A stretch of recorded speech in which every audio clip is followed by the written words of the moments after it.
is Michael Ziegler for It's Not Me, It's You, and I want to do a quick follow-up to a show we had recently where Keith called in and told us about a relationship he had where he kept making the same choices in who he was dating, and he'd also see red flags and continue to perpetuate a relationship anyway.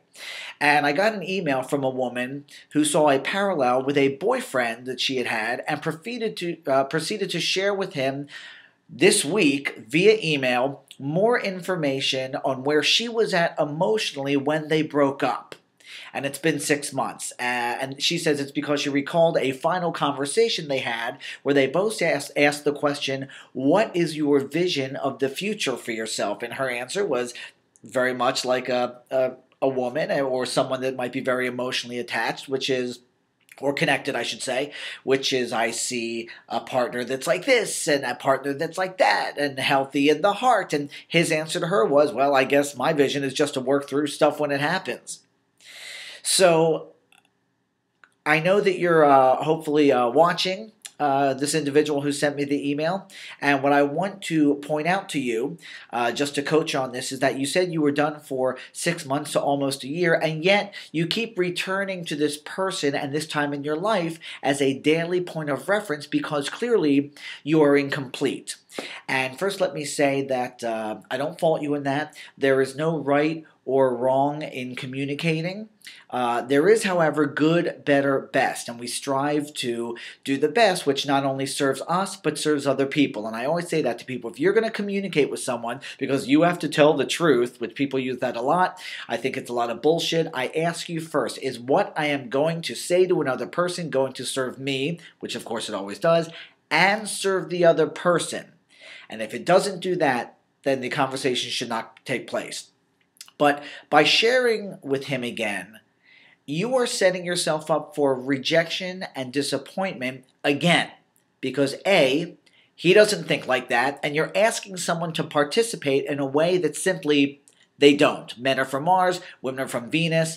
Even if it's not a gender thing, people are raised differently. What you say and what they hear is different. It can't always be integrated. B, usually this kind of communication can be instigated with permission from the other person first.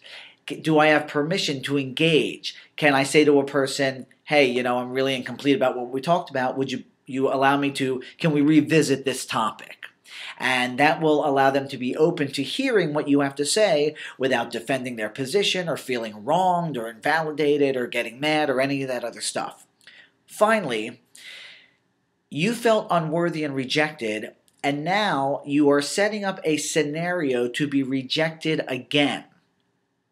Okay, I'm going to say that again. You felt unworthy and rejected at the end of the relationship, and you are now setting up a scenario to feel rejected again, perpetuating the cycle to prove to yourself that your assessment of yourself is correct, that you're unworthy. Okay? You are creating that cycle to prove to yourself and mentally fuck yourself to say, see, I am unworthy. He just shit on me all over again. All right? You created it, and it doesn't have to be that way. And what I want to leave you with, and for everyone who's been through this, myself included, is that you do not need the other person to complete a process of closure. Okay? It would be nice if they could do that for you. But the truth is, how can they do that when they couldn't even participate in the way you needed when you were still in the relationship? Okay? So your job is to really do the honest work on what your role in that was, what you could have done better, what you could have done worse, what the facts are instead of a lot of blaming and being angry and bitter, and not making that mistake the next time. Still participating, still being open, not carrying a lot of baggage along with you to the next guy, but knowing that you did everything in your power, physically and mentally, to participate and explore and make it work for him, for you, together, to be really clear. And then once you did that, then you can move on. Okay? Thank you for the email. Keep them coming. And remember, no matter what you feel about this guy, it's not me, it's you.